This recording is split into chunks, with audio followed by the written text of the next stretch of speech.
Assalamualaikum beres, selamat datang kembali di Guru Gembel Channel. Saya akan menyebutkan 10 karakteristik dari otak yang membusuk. Dan kalau Baraya mengalami 3 di antaranya, 3 atau lebih, atau anak Baraya, atau adik Baraya, atau siapapun yang Baraya kenal, lebih dari 3 dari 10 yang saya sebutkan berikut ini, maka saya mohon maaf, tetapi orang yang dimaksud itu mengalami pembusukan otak. Apa saja? Kita simak satu-satu. Nomor 1, kriterianya itu adalah kelebihan nonton layar ponsel. Kalau misalkan dia lebih dari 3 atau 4 jam sehari, maka dia sebenarnya adalah cenderung atau terindikasi kuat mengalami pembusukan otak atau brain roots. Kemudian yang kedua, tidak bisa fokus pada komunikasi dan interaksi yang panjang.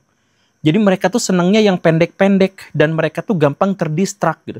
Jadi kalau misalkan ada nongkrong, misalkan sejam, 2 jam ngobrol gitu ya dan dia tuh gak kuat. Dia tuh ngomong 5 menit langsung main HP lagi, ngomong 10 menit di tengah tongkrongan gitu ya, main gitar, langsung main HP lagi dan sebagainya. Itu artinya dia terindikasi brain roots.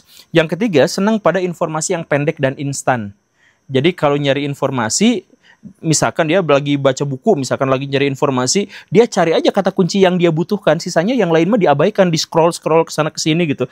Dia tuh gak mau menyimak sesuatu yang panjang gitu. Jadi kalau misalkan guru ngomong, dia nggak bisa mendengarkan yang panjang-panjang. Kalau ada ceramah ngomong, motivator yang ngomong, dia tidak bisa ngomong yang panjang-panjang, senangnya yang pendek-pendek aja. Nah, itu brain roots. Atau misalkan kemudian yang keempat, suka dengan konten-konten yang tidak bermakna, tidak berfaedah, bahkan tidak lucu. Tapi dia tidak bisa lepas dari itu gitu. Nah, jadi ini nggak berfaedah gitu. Tapi ya udahlah daripada nggak ada. Nah, itu ciri brain roots. Kemudian yang kelima, mengabaikan interaksi sosial.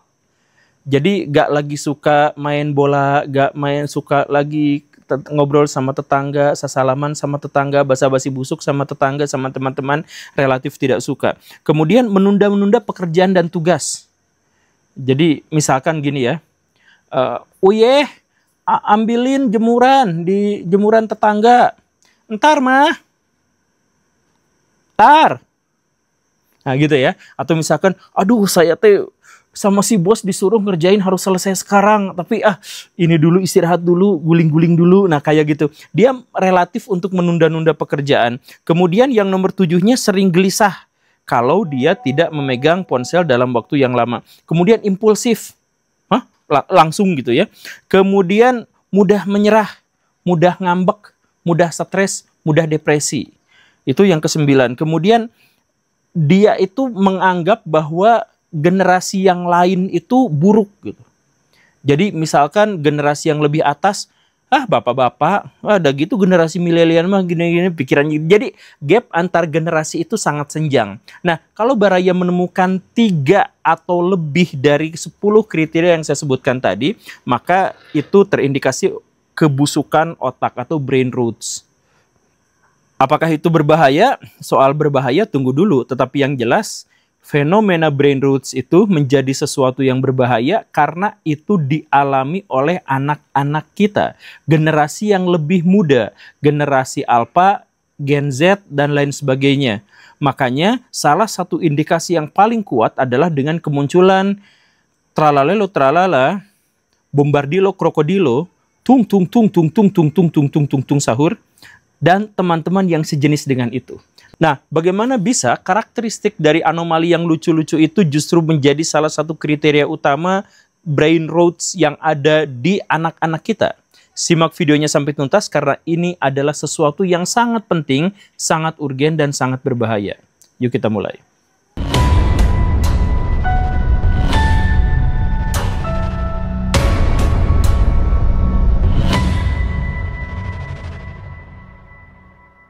Pada tahun 2021, kantor YouTube di Amerika Serikat, alarmnya itu menyala dengan meraung-raung sangat kencang.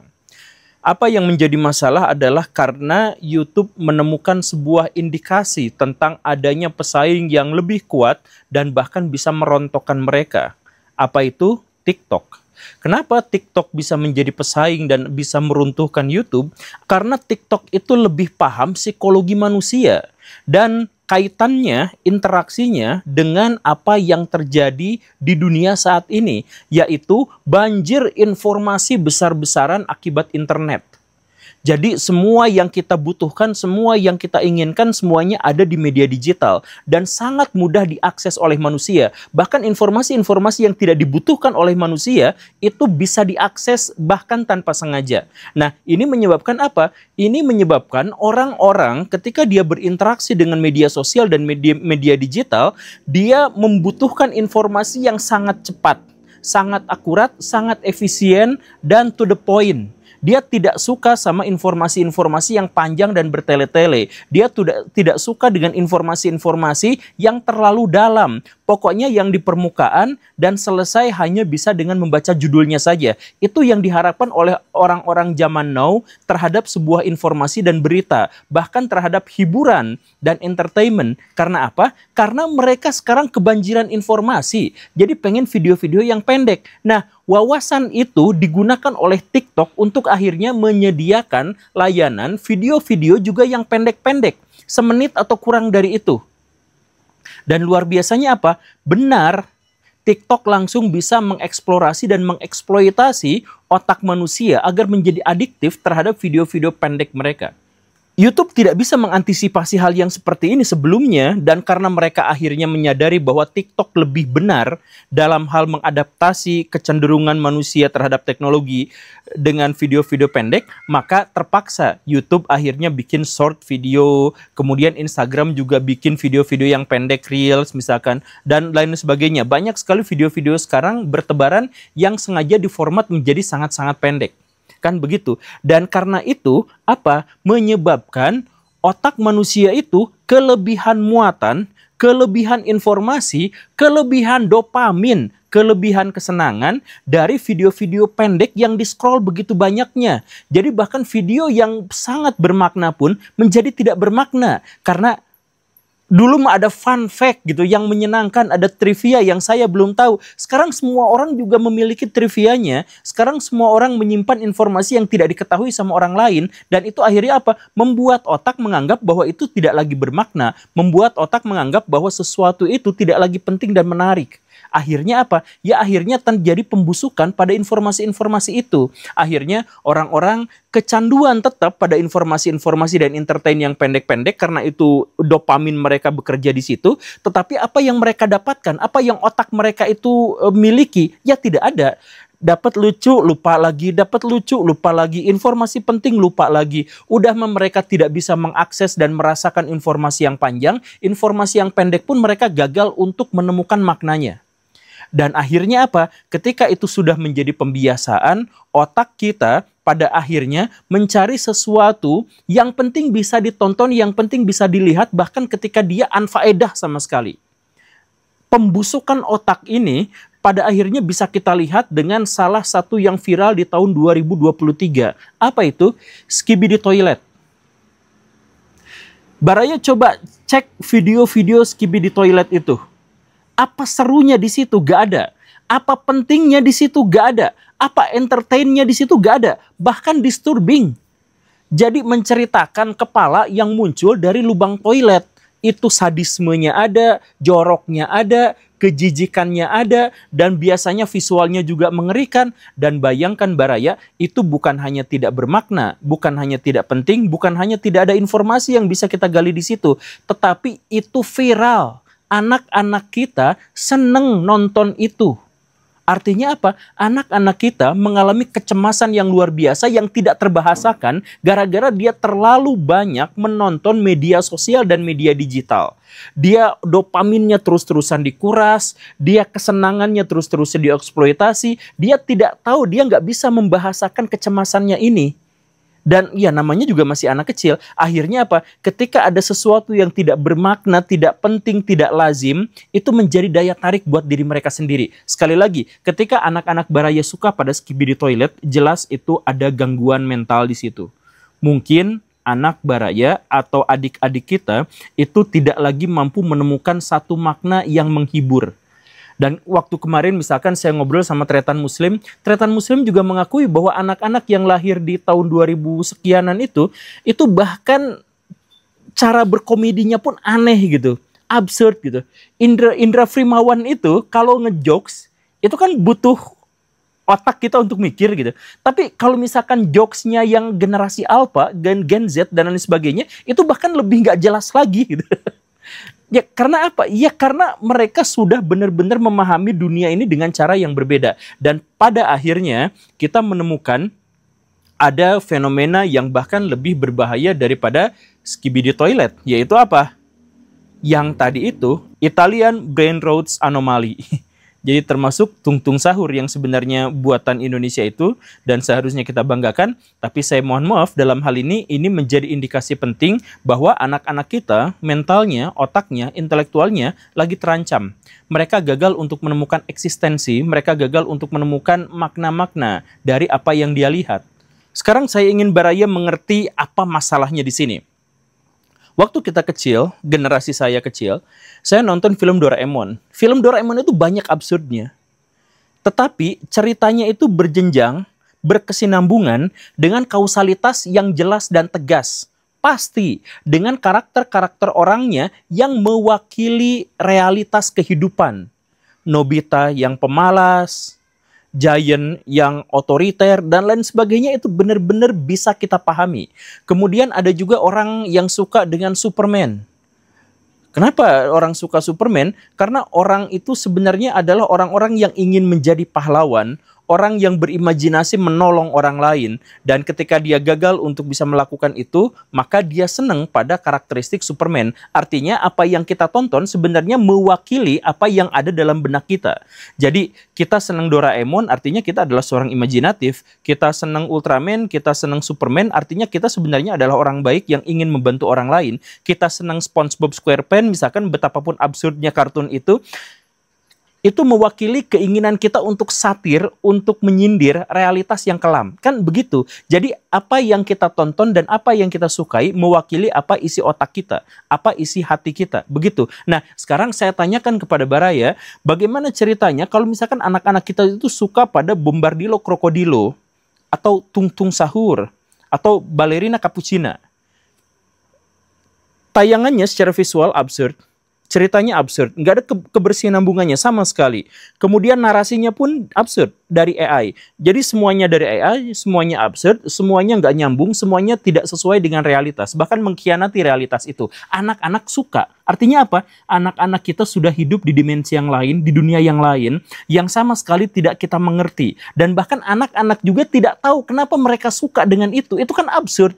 Itu nggak nyambung. Tapi kenapa mereka suka? Artinya apa? Ada sesuatu yang rusak dalam diri mereka. Mentalitasnya. Mungkin gara-gara mereka dikasih handphone terlalu sering dan terlalu lama. Mungkin karena mereka itu FOMO sama sesuatu yang beredar di media digital dan sebagainya. Dan mereka ingin menampilkan keresahan, kesusahan hati, tapi mereka tidak bisa. Makanya mereka suka dengan itu karena tung sahur misalkan, itu menunjukkan ekspresi kecemasan. Itu adalah surrealis yang tegas dan jelas.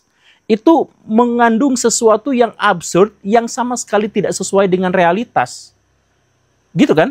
Itu masalahnya di situ. Jadi saya tidak menyalahkan siapapun yang membikin kartun-kartun aneh itu. Saya nggak menyalahkan mereka. Saya hanya sebut bahwa mereka itu adalah indikasi bagi brain rots di anak-anak kita. Baraya, absurd itu nggak berbahaya. Absurd yang tidak masuk akal itu juga sebenarnya tidak berbahaya. Tapi absurd yang tidak sesuai dengan realitas, kemudian itu disampaikan kepada anak-anak kita di bawah umur 10 tahun, itu sangat berbahaya. Karena mereka sedang belajar terhadap kehidupan, begitu kan? Dan menjadi lebih berbahaya kalau absurd, bertentangan dengan realitas, kemudian viral dan disukai oleh anak-anak. Artinya apa? Anak-anak kita berarti sedang menyukai sesuatu yang memang ada dalam benaknya sendiri. Yaitu apa? Kerusakan. Jadi tolonglah, ini penting buat Baraya. Sekali lagi ya, kita nggak nyalahin siapa yang bikin tung sahur dan sebagainya, nggak. Kita cuma menyebut bahwa itu adalah indikasi kuat tentang pembusukan otak. Bahkan jauh sebelum saya mengatakan seperti ini, orang pertama yang mempopulerkan, orang Italia dengan tralalelo tralala itu kan juga sebenarnya mengasih nama karakter itu Brain Rots Italia atau Italia Brain Rots. Ya artinya apa? Ya Italia dengan otak yang membusuk gitu. Dan masalah itu bukan hanya mengarah dan fokus pada di situ, kita menemukan ada begitu banyak masalah-masalah sekunder. Misalkan bahwa si anak-anak juga tidak tahu bahwa itu adalah tayangan yang sepenuhnya tidak untuk mereka. Ada adegan-adegan yang sebenarnya tidak seronok, ada adegan-adegan yang terlalu sadis, dan mereka tidak bisa membedakan itu. Mereka menganggap bahwa itu adalah sesuatu yang biasa. Ingat, yang absurd menjadi biasa, maka anak-anak baraya itu berpotensi benar-benar teralienasi di masa depan. Benar-benar tidak bisa bergaul dengan orang lain karena yang menjadi basis pengetahuan dan informasinya adalah sesuatu yang absurd seperti itu gitu. Dan sesuatu yang tidak bisa dibedakan mana tontonan anak-anak, mana tontonan orang dewasa. Itu masalahnya. Kemudian masalah yang lainnya misalkan soal kreativitas. Jadi kalau misalkan dulu kita bikin kartun itu ribetnya luar biasa. Kita harus jago gambar lah, kita harus jago di moving-movingin lah, kemudian kita juga harus jago bercerita lah, dan lain sebagainya. Tapi sekarang suaranya pakai AI, ceritanya pakai AI, karakteristiknya pakai AI. Lalu kreator ini faedahnya apa? Artinya apa? Kreativitasnya hilang, untuk yang memproduksinya dan untuk yang konsumennya itu bahkan menjadi lebih buruk lagi. Apakah baraya sekarang sudah mulai khawatir? Yang jelas ini saya sebut sebagai penurunan dari intelektual masyarakat di seluruh dunia. Bukan hanya di Indonesia, tapi di seluruh dunia.